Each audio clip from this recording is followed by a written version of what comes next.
Earlier today, I was made aware of a tweet from someone near and dear to most of our hearts who is a real person. Unfortunately, this week, he is a real person, and that is producer Jesse.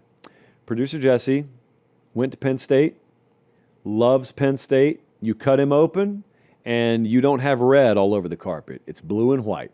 How does it happen? No one knows. But he's all in. Okay, so producer Jesse goes to Twitter earlier today, and he says, all right, here's the tired point of view. Penn State lost another big game, and we're destined for another above-average season that ends in a gut punch. But here's the wired point of view. Our offense was terrible for 3 quarters, and we took a top 3 team in the country to double overtime with multiple opportunities to win.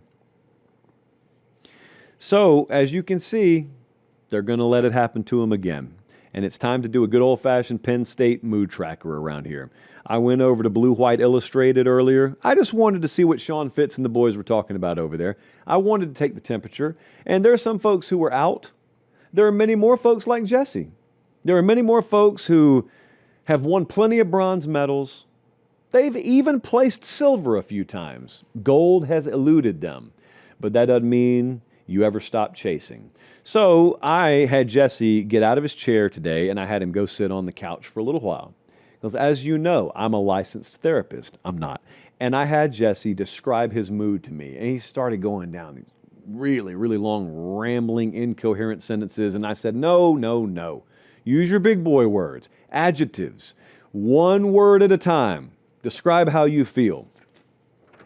The most unfortunate paper pop this side of Saturday night. Producer Jesse feels disenfranchised. He feels detached. He feels disappointed. There's more than just D here, immunity. He feels gullible. He said he felt gullible. He said he feels victimized. He even said he felt bamboozled, which I thought was a word that got retired in like 1996. He feels jettisoned. And I thought he was done. There's a long pause, and I started to move on with my life. And then he said, but I'm also hooked. So Jesse's still all in. James Franklin, I know, watches every second of every show we do. And so he needs to know, you need to know, Coach, that you've still got producer Jesse. But you need to be careful. That's a fragile heart that you hold in your hands right now. And he's not alone. Like I said, I went over to Blue White Illustrated today, and there's a lot of vulnerability. There are a lot of feelings being shared on the message board over there.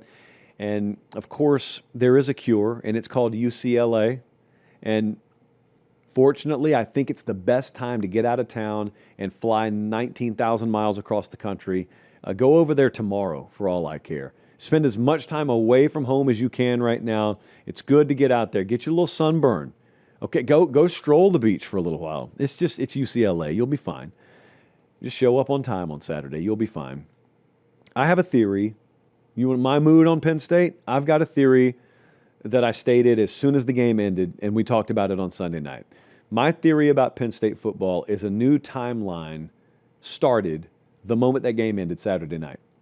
But I don't know what kind of timeline it is, because we're going to have like 3 years perspective down the road. We're going to have to get to 2028 before we really know which timeline started on that Saturday night in September after Oregon beat us at home. The first kind of timeline is it was the beginning of the end for James Franklin, and we just didn't know it at the time. And it may be that he takes another job. It may be that later he's fired, not this year, but down the road he ends up being fired, or it gets really messy and contentious and each side just despises each other and there's a lot of toxicity. That's happened in college football before. That's one possible timeline that begins. Hey, really quick timeout. We'll get right back to the video. Do me one favor. Make sure you're subscribed. It helps us keep the show free. It helps us keep the lights on. It helps us keep doing college football year-round, and we appreciate it. All right, back to the video. There's another possible timeline. This is the one I'm hoping for, and that is where James Franklin realizes I've gone about as far as my current approach will take us, but I haven't gone as far as I can go. I've just got to change some things about my approach. So I look at my roster. I had everything going for me this year. This game, we led up to it, and it culminated in me having a bye week and them coming across the country on the road with a new quarterback and a young team and a lot of new pieces, and all my pieces are well established, and it still wasn't good enough for us. So how can I ever hope to be in a better position doing it my current way than I am right now?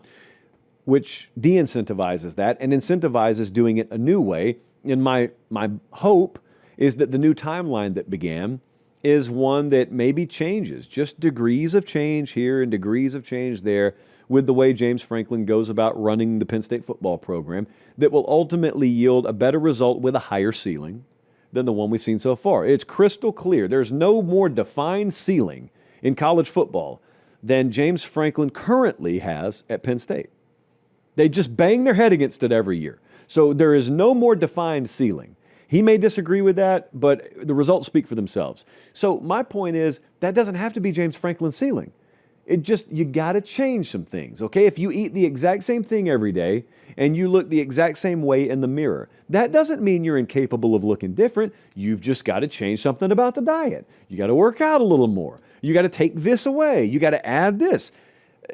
You've got to basically align everything about what you are with your purpose.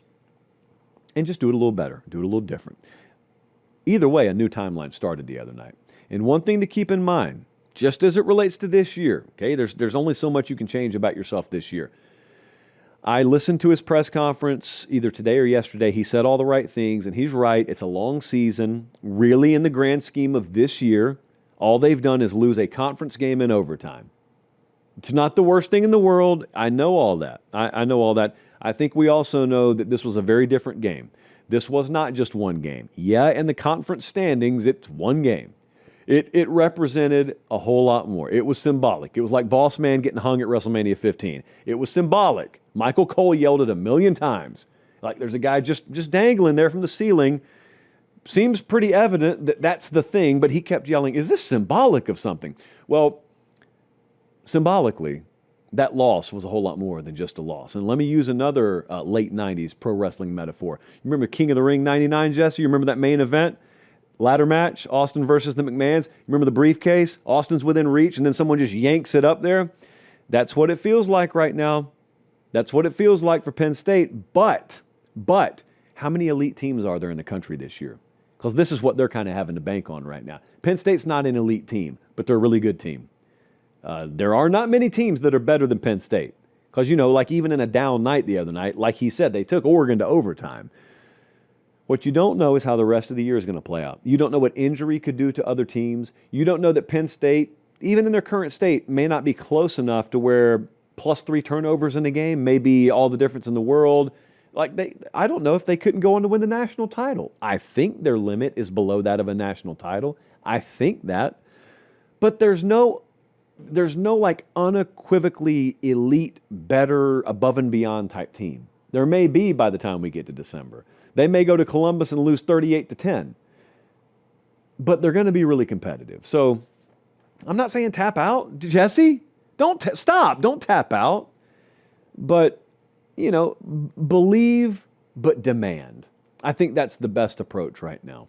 I hope this has helped.